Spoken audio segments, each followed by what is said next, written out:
এক লোকের একটি গাধা পরিত্যক্ত একটি কূপের মধ্যে পড়ে গেল। ওই কূপ থেকে রেহাই পাওয়ার জন্য গাধাটি জোরে জোরে চিৎকার চেঁচামেচি করতে থাকলো। এদিকে সেই গাধার মালিক গাধাটিকে কূপ থেকে উঠানোর জন্য তার প্রতিবেশী লোকজনদেরকে ডেকে নিয়ে আসলো। সবাই যখন ওই কূপের পাশে এসে দাঁড়ালো, তখন তারা গাধার মালিককে বলতে লাগলো, ভাই, আমরা তোমার এই গাধাকে কূপ থেকে উঠাতে পারবো না। কারণ হলো, এই গাধাটিকে কূপ থেকে উঠানোর জন্য আগে রশি দিয়ে গাধাটিকে বাঁধতে হবে, আর রশি দিয়ে বাঁধার জন্য আমাদের মধ্য থেকে যে কোনো একজনকে কূপের নিচে নামতে হবে।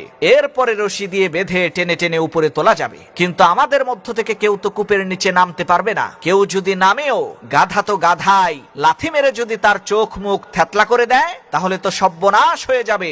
সুতরাং এই গাধাকে কূপ থেকে তোলার একটাই উপায় আছে, সেটা হচ্ছে অনেক টাকা পয়সা খরচ করে শহর থেকে প্রশিক্ষণ প্রাপ্ত লোক নিয়ে আসতে হবে। তারাই এই গাধাটিকে কূপ থেকে উদ্ধার করতে পারবে। প্রতিবেশী লোকজনের এই কথা শুনে সেই গাধার মালিক বলে উঠল, বাবা রে, আমার এই বৃদ্ধ দুর্বল গাধাকে কূপ থেকে তোলার জন্য এত টাকা পয়সা আমি খরচ করতে পারবো না।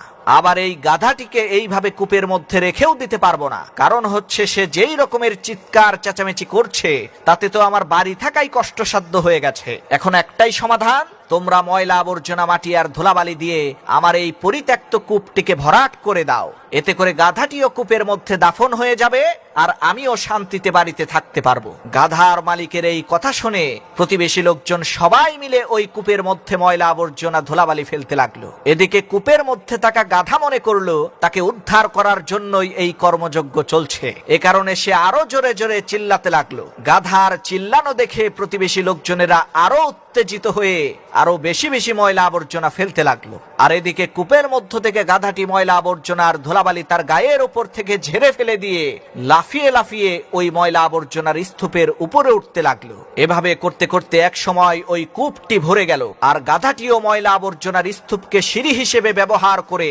কূপের উপরে চলে আসলো।